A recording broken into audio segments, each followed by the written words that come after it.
Hello दोस्तों, मैं R S Rajput आपका अपने YouTube चैनल सक्षम इंस्टीट्यूट 360 डिग्री में स्वागत करता हूं।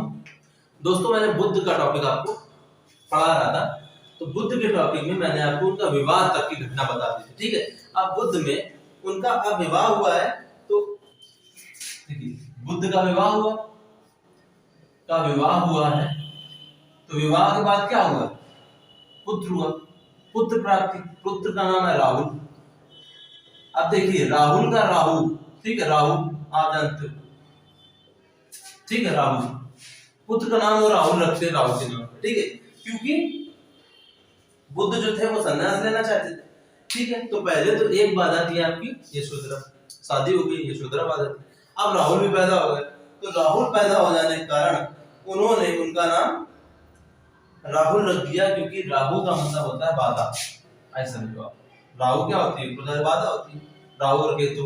ठीक है, तो इस वजह से उन्होंने इसका नाम राहुल रखा कि अभी एक नई बाधा पैदा होगी। ठीक है, तो इस तरीके से इनका कुल मिला के ऐसा इस तरीके से इनका कार्य हुआ है। लेकिन ये फिर भी शादी के बाद भी इनके अंदर क्या है? संन्यास भाव चल रहा है। ठीक, कि क्या करें, कैसे हटे यहाँ से। ठीक है, तो यहाँ के बाद अब क्या होता है? बुद्ध का जब विवाह हो जाता है तो अब इनके बारे में हम आपको बताते हैं कि महाभिनिष्क्रमण,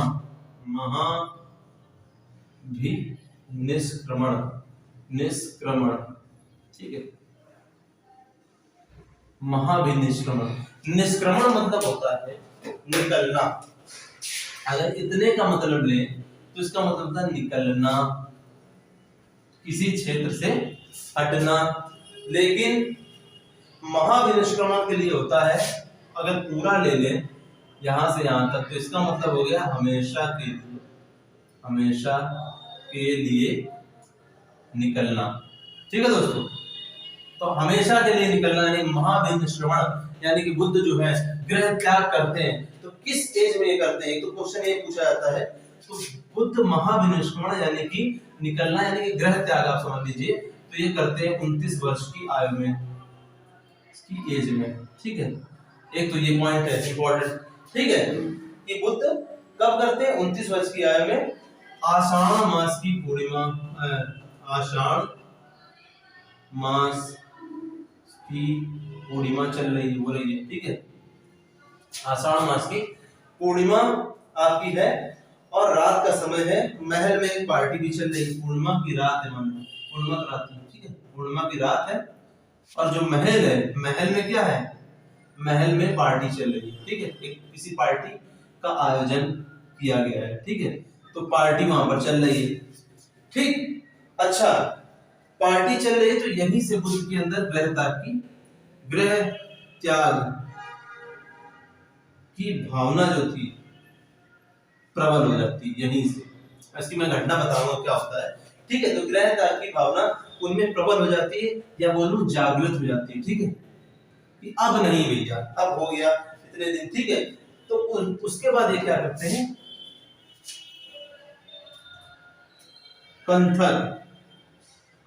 कंथक नाम का इनका जो है घोड़ा, कंथक नाम का घोड़ा, ये घोड़ा है। ठीक है, ये याद कर लीजिए, क्वेश्चन पूछ लिया जाता है। कंथक नाम का घोड़ा है और छंदक और छेन्ना, लिख लीजिए, छेन्ना और, ठीक है, कंथक नाम का घोड़ा और छंदक नाम या छेन्ना या चेन्ना, ये क्या है? इनका सारथी। इसको लेकर के ये गृह त्याग करते हैं।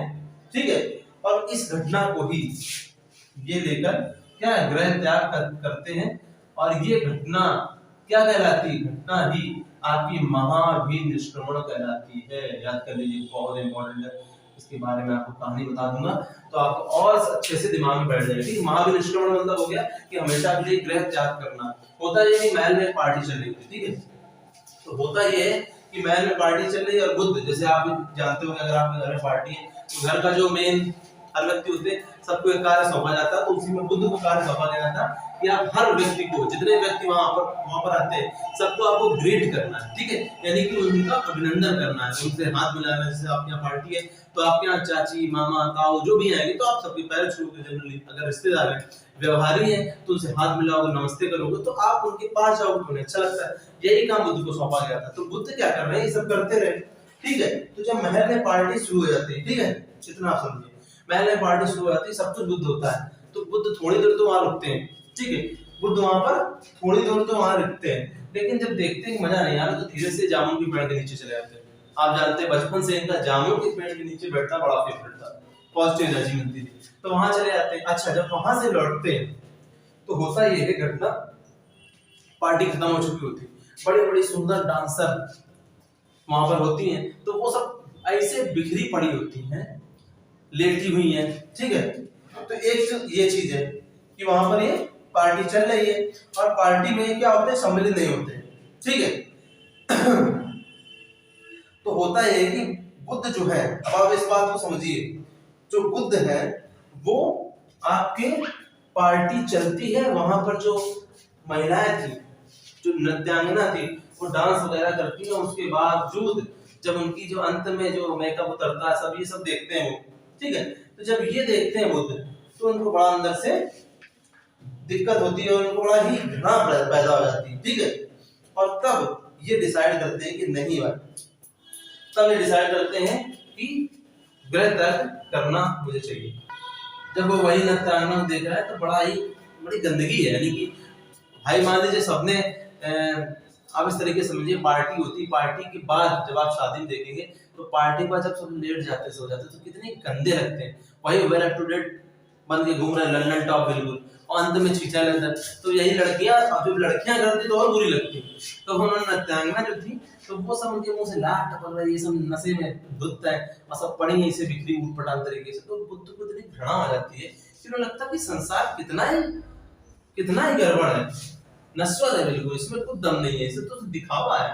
अभी 1 घंटे पहले क्या लग रही थी, अभी 1 घंटे बाद क्या लग रही है। तो कुल मिला के बुद्ध को बड़ा ही घृणा पैदा होती है, गृह त्याग की भावना ज्यादा डेवलप हो जाती है। इसके बाद क्या करते हैं बुद्ध, अपने सीधे कमरे पहुंचते जाते हैं, पहले अपने राहुल, ठीक है, तो राहुल जो उनका लेटा हुआ था कमरे में, वहां जाते हैं, उसका मुख देखते हैं, ठीक है, उसके बाद अपनी वाइफ का मुख देखते हैं और फिर अपने कपड़े जो थे उसको उठाते हैं, उठा सीधे इसको कंथक घोड़ा और छन्ना छेना छेना इसको सारथी में लेके सीधे घर त्याग कर देते। तो ये घटना जो होती है क्या कहलाती है, गृह त्याग की घटना कहलाती है। अच्छा, इसमें ये होता है कि अब आपको सीधे सीधे आपको मैंने बताया, इसमें यशोधरा का बड़ा रोल था। यशोधरा का रोल ऐसे था कि क्या होता है कि यशोधरा क्या होती है, थोड़ी देर के लिए सो जाती है, क्योंकि बुद्ध जामुन के पेड़ के नीचे चले जाते हैं यहाँ पे। तो यशोधरा जो थी वो आराम से सोचती, थोड़ी देर लेट लेती हूँ, क्यों, क्योंकि बुद्ध पार्टी में पार्टिसिपेट नहीं कर रहे हैं। और आज भी ये मान्यता है, आज भी ये होता है कि अगर हस्बैंड किसी पार्टी में किसी उत्सव में पार्टिसिपेट नहीं कर रहा किसी कारण से, तो जो उनकी वाइफ होती है वो भी जनरली पार्टिसिपेट नहीं करती है। ये एक संस्कार रहा है हमारे प्राचीन सभ्यता में, ठीक है। और आज भी है कि महिलाएं अगर पार्टिसिपेट नहीं करती है तो पुरुष एक बार कर लेगा, लेकिन अगर पुरुष नहीं कर रहा है किसी कारणवश तो महिलाओं को उस पार्टी में जाने में थोड़ी सी शर्म लगती है, ठीक है। तो वही घटना यहाँ पर एक तरीके से घटी थी। यशोधरा जो थी इस तरीके से, चूंकि पति ने पार्टिसिपेट नहीं किया तो उन्होंने भी नहीं किया, अपने रूम में जाकर लेट गई। रूम में लेटती तो उन्होंने एक सपना आता, देखते हैं सपने में देखते हैं कि एक, अब आप सुनिएगा ये कहानी बहुत ही अच्छी है। यशोधरा देखती है कि एक गाय है, ठीक है, वो चारों तरफ से बंद है, एक क्षेत्र विशेष में चारों तरफ से बंद है और वो निकलने की कोशिश कर रही है। ये कहानी को वो दिमाग में देखती है, सपने में देखती है, तो देखती है गाय निकलना चाहती पर निकल नहीं रही है। तो एक आकाशवाणी होती है सपने में कि बस अब वो समय आ गया। ये जैसे घटना उनके सपने में सुनाई देती है, वो उठ के बैठ जाती है और वो जान जाती है कि नहीं, अब बुद्ध जो है अब नहीं रुकेंगे, यानी कि सिद्धार्थ जो है अभी बुद्ध बने तो है नहीं, तो सिद्धार्थ जो है अब नहीं रुकेंगे, क्योंकि उन्हें लग गया था। और ये आज की भी आप जानते होंगे कि अगर सच्ची महिला है या सच्चा पुरुष है, सच्चा कोई व्यक्ति है, तो कंडीशन स्थिति को भाप लेता है, उसको महसूस हो जाता है कि नहीं अब समय हर चीज का आ गया, चाहे वो मरने वाला हो, चाहे कहीं कुछ प्राप्त होने वाला, हर चीज का। जैसे नहीं देखते हैं कि सीधी आंख खड़क रही है, पॉजिटिव साइन आ रहा है, महिलाओं में उल्टी आंख फड़क रही तो पॉजिटिव साइन आ रहा। तो ये सब जो होते हैं तो उन्होंने समझ लिया था कि अब ये नहीं रुकेंगे। तो हमें लगा कि देखो अब रुकेंगे तो है नहीं, तो क्यों ना मैं पत्नी होने के नाते कुछ उनकी व्यवस्था कर दूं। तो वो सीधे उठी, रूम में उनके कपड़े निकाल दिए, देखिए कितना हेल्प कर रहे हैं, कपड़े निकाल दिए और चुपचाप जा करके छन्ना जो आपका कंथा घोड़ा तैयार करवा दिया, छन्ना जो सो रहा था उसको उठवा के तैयार करवा दिया, ठीक है, कि तुमको आज बुद्ध निकलेंगे, सिद्धार्थ निकलेंगे घर छोड़ने के लिए, तुमको रेडी रहना है, ठीक है। और वो जैसे कहा तुरंत चल देना, जहां बोले वहां चले जाना, ठीक। तो वो इतनी उन्होंने व्यवस्था करा दी थी। उसके बाद अब जो होता है कि बुद्ध जब पहुंचते हैं सब कुछ देख करके कि पार्टी की छल जो भी गंदगी थी सब देख करके जब अपने रूम में पहुंचते हैं तो वहां पर देखते हैं कि जो यशोधरा वो सो रही है, बट सो नहीं रही थी, वो जाग रही थी, आंखें मूंदे हुए थी, क्योंकि वो जानती थी आज तो जाहिर है। तो बुद्ध जब देखते हैं कि कपड़े निकले हैं तो वो समझ जाते हैं कि जो यशोधरा है उन्होंने व्यवस्था करा दी है और वो अब जान चुकी हैं और वो मेरे साथ है, यानी कि वो चाहती है कि मैं चला जाऊं, संन्यास ले लूं। तो बुद्ध क्या करते हैं, कपड़े पहनते हैं, अपने बेटे को देखते हैं, एक बार अपनी वाइफ को देखते हैं और फिर चूंकि सब कुछ ये तैयारी था, आपका सारथी और घोड़ा लेकर के वो स्थान से चले जाते हैं। और बुद्ध की यही घटना जो थी वो महाभिनिष्क्रमण कहलाती है। महाभिनिष्क्रमण हो गया। अब होता क्या है, बुद्ध जो है, अब आपके जो बुद्ध है बड़ा सो रहा है, गजब की बात है, पूरा मन करे तो पूरा म्यूजिक ही लगा दे, ठीक है। बुद्ध जो है अब चलो, तो बुद्ध जो है अब क्या करते हैं, ये घोड़ा और सारथी के साथ जा रहे हैं, ठीक है दोस्तों। अब ये घोड़े में बैठे हैं, सारथी के साथ जा रहे हैं और ये क्या करते हैं, सबसे पहले अनोमा नदी पार करते हैं, ठीक है। अनोमा नदी होती है और अनोमा नदी पार करके अनुवैने नामक ग्राम में जाते हैं, ठीक है। अनुवैने लिख लीजिए, अनुवैने नामक गांव में जाते हैं और वहां पर अब बोलते हैं छंदक जो यानी कि सारथी था और जो घोड़ा था उनको वहां से विदा कर देते कि नहीं अब तुम लोग जाओ, ठीक है। तो उनको विदा कर देते, ये लिख लीजिएगा कि उनको विदा कर देते हैं। और यहाँ से बुद्ध जो है, यहाँ पर आने के बाद यहाँ से बुद्ध क्या करते हैं, सीधे राजगृह की ओर प्रस्थान कर जाते हैं, ठीक है। राजगृह जो मैंने आपको बताया था, ठीक, कल जो मैंने महाजनपद पढ़ा था उसमें आया था, तो राजगृह के विषय में, ठीक है। अब यहाँ पर देखिए मार्ग में क्या होता है, जब राजगृह की ओर जाते हैं तो मार्ग में इनको एक डाकू मिलता है, डाकू मिलता है, चूंकि ये कपड़े राजाओं वाले पहने थे तो वो जान जाता है, राजू मतलब कि डाकू जो होता है वो जान जाता है कि ये तो अमीर है। तो वो चाकू को दिखाया, उसने कहा सब कुछ दो, तो इन्होंने कहा ऐसा करो भाई तुम हमारा सारा कपड़ा ले लो, सब कुछ ले लो, अपने कपड़े हमें दे दो, अपने कपड़े दे दो, कपड़े दे दो। अब अपने कपड़े क्यों, क्योंकि वो डाकू जो था वो खुद सन्यासी वेश में था, सन्यासी ड्रेस में था, ठीक, ऐसे समझिए। तो वो अपने कपड़े इनको दे देता है, ये सारा सामान, सारा गले का हार जो भी था सब कुछ दे देते और वहां से साधु टाइप बन करके वहां से निकलते, ठीक है। अब बुद्ध जो है वहां से निकल के बुद्ध अलारकारम के यहाँ आश्रम में पहुंचते हैं, ठीक है। अब बुद्ध जी कहां से हैं, बुद्ध अब राजगृह से, अब समझिए कहानी इंपॉर्टेंट, राजगृह से अब कहां जाते हैं, अलारकालम ऋषि के आश्रम में जाते हैं, ठीक है, ऋषि के आश्रम में जाते हैं। लिख लीजिए, बहुत गजब का इंपॉर्टेंट है, आपको हर जगह काम आएगा, किसी भी एग्जाम में आपको इतनी केमिस्ट्री इतनी हिस्ट्री कोई नहीं बताने वाला है, ठीक है। तो अलारकालम के आश्रम में बुद्ध पहुंचते हैं, ठीक है। तो ये मगध के राजगृह के निकट, ये कहां पर है, मगध में है राजगृह, ठीक है, वहां पर निकट में है अलारकालम ऋषि का आश्रम, ठीक है। तो ये जो है सांख्य दर्शन के आचार्य, सांख्य दर्शन के ये क्या है, आपके आचार्य, ठीक। सांख्य दर्शन के संस्थापक अगर देखा जाए, अगर इसके देखा जाए सिर्फ इतना, तो इसके संस्थापक कौन है, संस्थापक क्वेश्चन पूछ लिया था इसलिए इसको भी लिख लो। संस्थापक है सांख्य दर्शन के कपिल, ऋषि कपिल, ठीक है। कपिल जो है वो आपके क्या है, संस्थापक है सांख्य दर्शन के।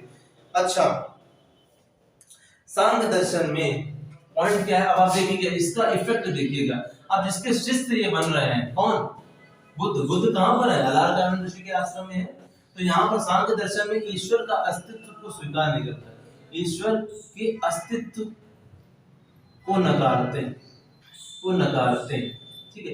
ये बोलते हैं कि कोई सुप्रीम पावर नहीं, there is no supreme power in this universe. अब इसमें आ जाइए, इसमें जो बोल रहे हैं ना, ईश्वर में अस्तित्व को, यानी कि ईश्वर के अस्तित्व को नकार रहे हैं, तो प्रकृति देखिएगा, प्रकृति एंड पुरुष ने इस सृष्टि की रचना की, सृष्टि की रचना की। यानी कि यूनिवर्स में आपका कोई भी भगवान नहीं है, जो भी हो रहा है प्रकृति और आपका पुरुष है, यानी कि जो प्रकृति ही सब कुछ है, इनके हिसाब से नहीं है। तो अब जिसकी ये कॉन्सेप्ट होगी और जिनके चेला होंगे बुद्ध, तो सीधी बात है उनके में तो असर दिखेगा। जैसे आप जिनके भी गुरु से आप कुछ सीखते हो तो उनका असर भी तो आप पे दिखता है ना, उनकी छाया होती, तो वही ना, यही तो कॉन्सेप्ट आगे लेके बुद्ध भी तो जब आते हैं तो ईश्वर कहाँ मानते, बुद्ध भी जब ज्ञान प्राप्त करते तो बुद्ध नहीं मानते, तो वही सीधी सी इशारा यही का है। ठीक है, अब क्या होता है, ऋषि जो है अलार कालम ने सिद्धार्थ को, जो आपके हैं अब ये है, ये सिद्धार्थ जो है, इनको सिद्धार्थ को ध्यान की 7 अवस्थाओं के विषय में बताते हैं, 7 अवस्थाओं के विषय में, हम विषय में बताते हैं। ठीक है, विषय में बताते हैं, ये आप पहले समझ लीजिए, ध्यान की 7 अवस्थाओं का विषय में बताते हैं। ठीक है, उसका प्रशिक्षण देते हैं, और उसके बाद ये क्या होता है, ये सेकंड जो ऋषि के यहाँ जाते हैं, दैट इज उद्रक रामपुत्र, उद्रक रामपुत्र लिख लीजिए। ठीक है, ये उद्रक रामपुत्र के यहाँ पहुंचते हैं। हाँ, ज्ञान की 7 अवस्थाओं, ज्ञान किससे लिया, अलार कालम से प्रशिक्षण लिया, उसका ज्ञान लिया, उसके बाद ये उद्रक रामपुत्र के यहाँ आश्रम पहुंचते हैं, और जो कि ये वैशेषिक दर्शन किया जाता है, वैशेषिक दर्शन। ठीक है, आप भी जानते हो वैशेषिक दर्शन जो है वो किसने देखा जाए तो कणाद ऋषि इसके संस्थापक है। जिसके अगर संस्थापक देने केवल इसकी, तो इसके संस्थापक हैं कणाद ऋषि। ठीक, कणाद, ठीक लिख लीजिए, क्वेश्चन पूछा था, तो कणाद ऋषि इसके है। तो इस दर्शन में आणविक ऊर्जा का सिद्धांत है, इसी दर्शन में आणविक ऊर्जा का सिद्धांत, आणविक ऊर्जा,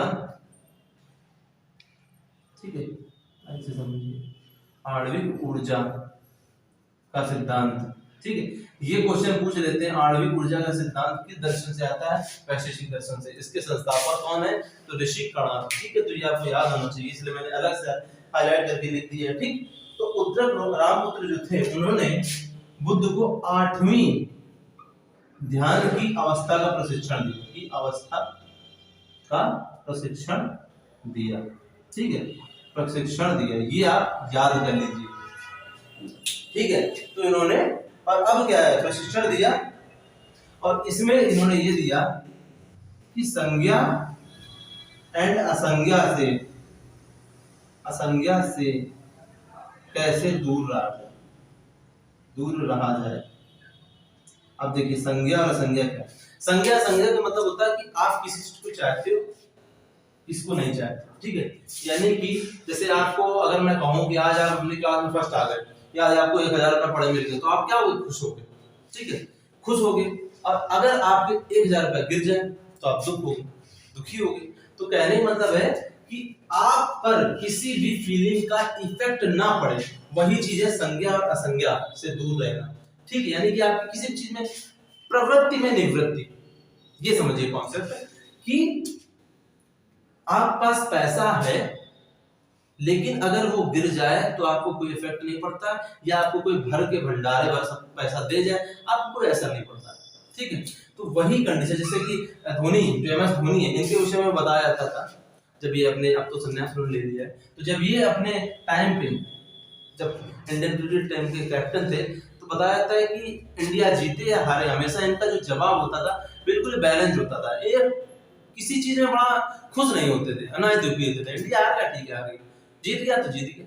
मतलब ये ऐसा होना चाहिए, आज की डेट में हर व्यक्ति को ऐसा होना चाहिए। इससे क्या होता है कि आपका डिप्रेशन बिल्कुल जीरो हो जाएगा, क्योंकि जब भी संज्ञा आएगी, चाह अगर है आप में और वो चीज नहीं मिल रही, तो आप हमेशा डिप्रेशन में जाओगे, क्योंकि आपको वो चीज पूर्ति नहीं हो रही, आप रात दिन परेशान हो। जब रात दिन परेशान हो तो उसका इफेक्ट बॉडी पे झलकता है। ठीक है, तो ये ज्ञान उन्होंने उद्रक रामपुत्र ने बुद्ध को दिया था। ठीक है, अब क्या होता है, प्रशिक्षण के बाद बुद्ध जो है, उनके अंदर कोई भी संज्ञा नहीं है। ठीक है, अब उद्रक रामपुत्र के आश्रम से बुद्ध कहाँ जाते हैं, अब यहाँ से बुद्ध पहुंचते हैं उर्वेला। ठीक है, यानी कि यहां तक आप पहुंच गए। अब इसको मिटा देते हैं, नया लिखते हैं, ठीक है। लिख लीजिएगा, बहुत इंपॉर्टेंट है। एक बार बताएंगे फिर दोबारा नहीं पढ़ना पड़ेगा कहीं भी, सीधे फिर फैक्ट वैक्ट जो एक आध बीच में आएंगे वो देखना है आपको। कहानी स्टोरी में आपको कोई कमी नहीं रहेगी, ठीक है। तो अब क्या होता है, अब उद्रक रामपुत्र जो है, उद्रक रामपुत्र के आश्रम से अब कहां पहुंचते हैं, आश्रम से बुद्ध कहां पहुंचते हैं, टू अब पहुंचते हैं ये उर्वेला, उर्वेला, ठीक है। अब बुद्ध कहां पहुंचे, उर्वेला पहुंचे। उर्वेला कहां है, ये बिहार, ये गया, ठीक है, बिहार के निकट, ठीक, बिहार के निकट है, कहां, उर्वेला। अब बुद्ध यहां पर पहुंच जाते हैं, ठीक है दोस्तों। अब यहां पर पहुंचने के बाद यहां बुद्ध जो है, बुद्ध बरगद के पेड़ के नीचे बैठते हैं। लिख लीजिए बरगद, रट लीजिए, बरगद के पेड़ के नीचे, के नीचे ये क्या करते हैं, बैठते हैं। अभी तक जामुन में बैठते रहते हैं, बरगद में बैठना शुरू कर दिया इन्होंने, ठीक है। और यहाँ इन्होंने तपस्या प्रारंभ की। यहां से अब क्या कर रहे हैं, तपस्या क्या करते हैं, स्टार्ट कर देते हैं। तपस्या का आप अर्थ समझते हो कि तपस्या मैंने तब कि खाना पीना छोड़ दिया और दैत्य की ध्यान लगाना शुरू कर दिया, ठीक है। तो इन्होंने ये कार्य यहाँ से प्रारंभ कर दिया, ठीक है। तो अब बुद्ध क्या है, बुद्ध उर्वेला में आपके बरगद के पेड़ के नीचे बैठे। तो यहाँ जब ध्यान तपस्या कर रहे तो यहाँ पर इनके 5 साथी और आ जाते हैं। 5 साथी वो भी क्या होते हैं, बैठकर तपस्या करने लगते हैं साथ में, ठीक है। तो 5 साथी, या ध्यान रखिए 5 साथी और आ जाते हैं और वो बैठकर वो भी तपस्या करना स्टार्ट कर देते हैं, ठीक है। तो अब टोटल लोग कितने वहां पर हो गए, 6 लोग हो गए, ठीक है। तो तपस्या करने लगे और तपस्या में क्या कर रहे हैं ये लोग, मां फिरा के इसमें शरीर को कष्ट दे रहे हैं, शरीर को कष्ट दे रहे हैं, ठीक है, दे रहे हैं।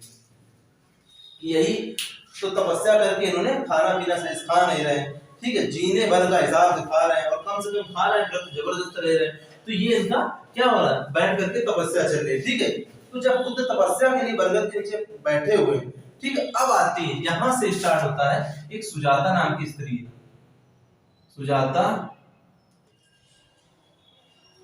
नाम की स्त्री, सुजाता एक स्त्री है, ठीक है, स्त्री तरह सुजाता स्त्री है। और अस्सजी, अस्सजी नाम का चरवाहा, ठीक है।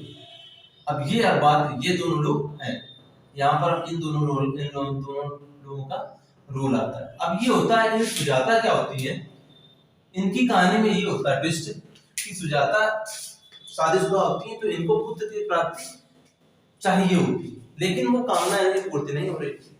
तो इन्होंने एक मन्नत मांगी थी, क्या मन्नत, कि अगर पुत्र की प्राप्ति हुई तो मैं 1000 गायों की खीर बनाकर बरगद के पेड़ के नीचे, बरगद वृक्ष देवता, बरगद की पूजा भी होती है वट वृक्ष के, ठीक है, तो उसमें जाकर के उस खीर का अर्पण करूंगी। तो ये होता है क्या, खुदा न खास्ता मन्नत पूरी हो जाती है उनकी, ठीक है। तो पुत्र की जब प्राप्ति होती तो वो क्या करती, 1000 गायों को जंगल में चरने के लिए भेजती हैं। उससे क्या होता है, 100 गायों को, यानी कि 1000 गायों से दूध निकालती हैं, वो 100 गायों को दूध पिलाती हैं। 100 गायों को फिर क्या करती हैं, 100 गायों को जो दूध पिलाती हैं, फिर उनसे दूध जो थन से निकलता उसमें 10 गायों को पिलाती हैं, और जो 10 गायों से फिर जो दूध निकलता वो एक गाय को पिलाती हैं। और इस एक गाय से जो आपकी खीर बनती है वो खिलाने के लिए सीधे वट देवता बरगद के पास जाने लगती हैं। तो होता है कि जब साथ में चल रही होती हैं तो उसमें क्या होता है, साथ में छोटे छोटे नन्हे बच्चे भी होते हैं, गांव क्षेत्र में मामला है। तो वहां पर ये होता है कि बच्चे आगे आगे भाग रहे हैं, यही होता है, बच्चे आगे भागते हैं। तो देखते हैं वृक्ष जो बरगद है वहां पर ये शांति से बैठे हैं, कौन, बुद्ध। तो बुद्ध शांति से बैठे, तो ये लोग क्या कहते हैं कि चलो देवता जो बरगद जो देवता है वो देखो वो सामने आपके लिए ही बैठे हुए, झूठी मतलब कि उन्हें बच्चे हैं, सोच है उनकी, तो उनका देवता बैठे हुए हैं, ठीक। तो जो सुजाता थी वो क्या करती है, जब पहुंचती है तो देखती है ये वाकई ध्यान में लगाए हुए बैठे हैं। तो दिमाग में यही होता है कि यार कोई ध्यान कर रहा है तो भगवान ही हो सकते हैं, बरगद देवता ही हो सकते हैं। तो वो क्या करती है, वो खीर जो होती है बुद्ध को अर्पण कर देती है, ठीक है। ये खीर अब किसको देती है, वो बुद्ध को देती है। और जैसे ही बुद्ध को खीर खिलाते हैं, अब चूंकि हाई कैलोरी की खीर है, ठीक है, जबरदस्त मीठी और टेस्टी इतनी कि 1000 गायों की खीर के दूध से बनी हुई खीर है, तो बुद्ध जैसे उसको जीभ में रखते हैं, करंट पूरी बॉडी में दौड़ती है सन से। तो जैसे ही करंट पूरी बॉडी में दौड़ती है, तो बुद्ध के चूंकि इतने दिन से खा पी तो रहे नहीं थे, तो दिमाग के नस नाड़ी, दिमाग काम कुछ कर नहीं रहा था, मांसपेशी शरीर की, तो वो इनएक्टिव थी। जैसे ही इतनी जबरदस्त खीर खाते हैं, ताकतवर खीर, हाई कैलोरी की, तो बुद्ध को एकदम से पूरे दिमाग में करंट ऐसी दौड़ती है, ठीक है। और बुद्ध को यहाँ पर क्या होता है, थोड़ा सा ज्ञान प्राप्त होता है, और ये जो ज्ञान है, ठीक है, वो किसको देते हैं, वो सुजाता को और अस्सजी चरवाहे को देते हैं, ठीक है। ओके, तो यही जो ज्ञान है, यही ज्ञान है वो इन दोनों को वो देते हैं। तो बुद्ध को इन्होंने जैसे खीर खिलाया, उनके दिमाग में ज्ञान आया कि देखिए हमारे संज्ञा और संज्ञा की जो मेन प्रॉब्लम जो आती है, ज्ञान देखिए, या तो हम पास्ट में जीते हैं, या फ्यूचर में जीते हैं, ठीक है। ये आप समझ लें, या तो हम पास्ट में जी रहे हैं या फ्यूचर में जी रहे हैं, और क्या छोड़ रहे हैं, प्रेजेंट। जो प्रॉब्लम आती है वो प्रेजेंट में हमेशा ही रहती है। तो ये ज्ञान किसको, बुद्ध को मिला जब उन्होंने खीर खाई, ठीक है। तो खीर खाने के बाद बुद्ध को ये दिमाग में आया, ये ज्ञान मिला कि हमारी संज्ञा की सबसे बड़ी प्रॉब्लम यही है, या तो हम पास्ट में रहते हैं या तो फ्यूचर में रहते हैं, और जो हमारा छूट जाता है तो प्रेजेंट, और प्रेजेंट में भी समस्याएं सारी होती हैं, तो उसका हम लोग निराकरण नहीं कर पाते, ठीक है। तो ये बुद्ध को मिला। अच्छा देखिए, अस्सजी चरवाहे में क्या रोल है। अस्सजी जो चरवाहा है, ये क्या करता था, जब बुद्ध ध्यान करते थे, तो जो वो होता है ना घास बुद्ध को दे देता था कि घास में बैठ के आराम से ध्यान रखें, ठीक है। तो ये इतना बस इसका कार्य था। और इसी बात पर एक पॉइंट भी उठता है कि जब तुम तपस्या कर भी रहे हो, जब आप तपस्या कर रहे हो, तो फिर क्या घास और क्या चट्टान, आप ऐसे लेटो, ऐसे बैठो, ऐसे ध्यान लगाओ। तो ये पॉइंट है, कहीं ना कहीं बुद्ध पर प्रश्न लगाता है कि इतने फिर घास का यूज क्यों किया। लेकिन घास कोई बहुत बड़ा महत्व तो नहीं रखती है, वो तो बिछौना भी आप समझ सकते हो, ठीक है। तो इस तरीके से बुद्ध का जो है उद्रक रामपुत्र से आपके जो है वो उर्वेला गए। उर्वेला देखिए एक व्रात, ठीक है, सैनिकों। व्रात क्या होता है, जहां पर हर व्यक्ति के घर में कोई ना कोई सैनिक होता है। इस तरीके से आप समझ सकते हो, ठीक है। एक व्रात है, ठीक है, यानी कि हर घर में कोई ना कोई सैनिक है, इसलिए उसको व्रात बोलते हैं, वो चीज व्रात होती है। और वेला किस चीज का व्रत है, तो सैनिकों का व्रत है। व्रत किसी भी चीज का हो सकता है, वहां पर लोग अगर बिजनेसमैन किसी चीज के हैं तो वो उस चीज का व्रत हो गया, ठीक है। तो ये चीज इसमें क्वेश्चन पूछ दिया जाता है। अच्छा, अब बुद्ध का जो है, अब उर्वेला से बुद्ध क्या होते हैं, बोधिया होते हैं। अब देखिए, बरगद के पेड़ ये सब छोड़ छाड़, अब बुद्ध क्या कहते हैं, आप समझिए। बुद्ध जो है, अब बुद्ध जो उर्वेला टू, अब बुद्ध कहां जा रहे हैं, बुद्ध जो है आपके बोध गया पहुंचते हैं, बोध गया पहुंचे, ठीक है। और बोध गया पहुंचते हैं, यहाँ पीपल के पेड़ के नीचे बैठते हैं, पीपल के पेड़ के नीचे पूछ लेते हैं कि बुद्ध बोध गया में किस पेड़ के नीचे बैठे, तो पीपल के पेड़ के नीचे। बुद्ध उर्वेला में किस पेड़ के नीचे बैठे, तो वो बरगद के पेड़ के नीचे, ठीक है। बरगद, एक क्वेश्चन बहुत इंपॉर्टेंट है, सीधे सीधे पूछते हैं, ठीक। तो यहाँ पर पीपल के पेड़ के नीचे बुद्ध बैठे हैं, और यहाँ पर पीपल के पेड़ के नीचे हैं, यहाँ वो अकेले बैठे हैं। देखिए, उर्वेला में प्रॉब्लम ये हुई थी कि जो 5 साथी थे, सब तपस्या कर रहे थे। सुजाता है इनको, बुद्ध को खीर खिला दी, और उनको खिलाए, वो गुस्सा आ गए।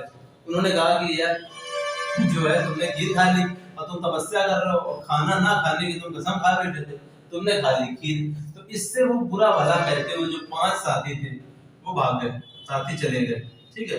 उन्होंने कहा तुम्हारे साथ ऐसे लोग साथ में हम नहीं ध्यान लगाएंगे या कुछ नहीं करेंगे जो लोग तपस्या के नाम पे खूब खीर खा रहे हैं। तो इस वजह से वो अपना भला बुरा बोल वहां से निकल गए थे। तो बुद्ध उर्वेला से बोध गया है, बोध गया से पीपल के पेड़ के नीचे, और यहाँ पर वो अकेले बैठे हुए, ठीक है।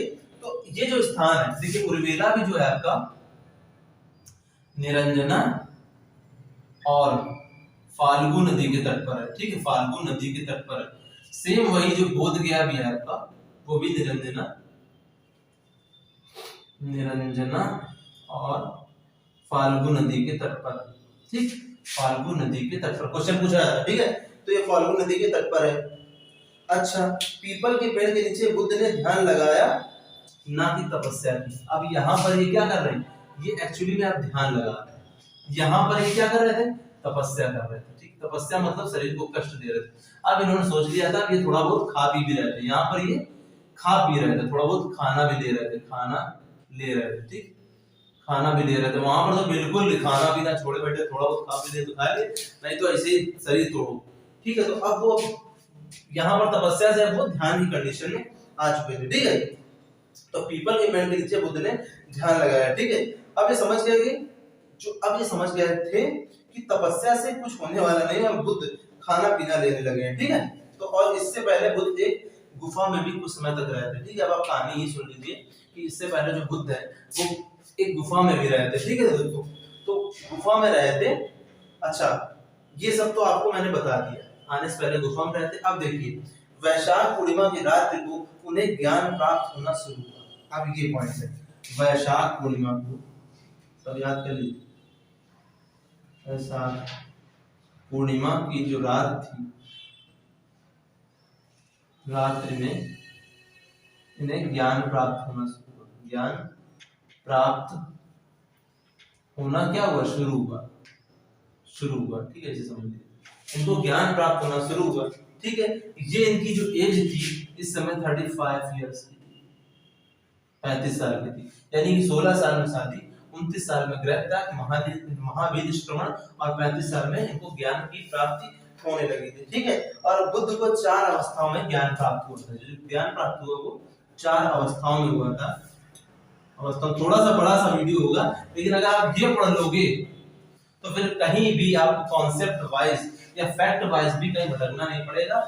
हर कोचिंग वाले जितने भी हैं वो सब पेड कोर्स करा करके इससे भी आधा ज्ञान में आपको सिर्फ हवा भरा करते हैं, मोटिवेशन पूरा देंगे। मोटिवेशन में उनकी कोई कमी नहीं, फैक्ट आपको बटोरना पड़ेगा, कॉन्सेप्ट आपको अपने से समझना पड़ेगा। वो करा नहीं पाते, शुरू में तो कराते हैं, बाद में तो छोड़ देते हैं, ठीक है। तो आपको देखिए यहाँ क्वेश्चन पूछ लिया था, बुद्ध को जो 4 अवस्थाओं में ज्ञान प्राप्त हुआ है, तो वो कौन कौन सी अवस्थाएं हैं, एक तो पहला पॉइंट, और कब हुआ है, वैशाख पूर्णिमा की रात को, ठीक है। ये आप याद कर लीजिए। तो इसमें 4 अवस्थाएं हैं, उपेक्षा स्मृति, देखिए उपेक्षा स्मृति, स्मृति, उपेक्षा स्मृति, ठीक है। दूसरा है अदुक्खा सुक्खा, अदुक्खा सुक्खा, ठीक है। उपेक्षा स्मृति, अदुक्खा सुक्खा, ठीक है। तीसरी अवस्था है सुख विहारी, सुख विहारी, अभी मैं अर्थ बताता हूँ इसका, सुख विहारी, सुख विहारी, ठीक है।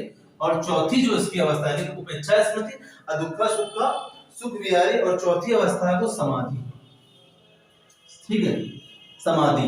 यानी कि इन्होंने ये ज्ञान प्राप्त हुआ कि उपेक्षा स्मृति, यानी कि स्मृति अगर आपकी चली जाए, उपेक्षा हो जाए, यानी कि अगर आपके दिमाग, जैसे आज भी आदमी जो दुखी है उसका कारण क्या है, दिमाग में दुनिया भर की चीजें भरी हुई है, एक स्मृति है उसके दिमाग में, और इसी वजह से ही आदमी दुखी है। तो अगर आपके दिमाग से अगर सारी स्मृति हटा दी जाए, ना अच्छी ना बुरी, यानी कि हर चीज की स्मृति आपकी, जैसे मान लो आपको बहुत पैसा दे दे तो आप बहुत खुश हो जाओगे, तो अगर ये स्मृति भी भरी है वो भी दिमाग डिस्टर्ब कर रही है, और अगर गलत स्मृति है फिर भी दिमाग आपका डिस्टर्ब हो रहा है। तो कहीं ना कहीं उपेक्षा स्मृति की एक बात। दूसरा जो आपका अदुक्खा सुक्खा है, यानी कि जब स्मृति नहीं तो आपके ना ही कोई दुख होगा ना कोई सुख होगा।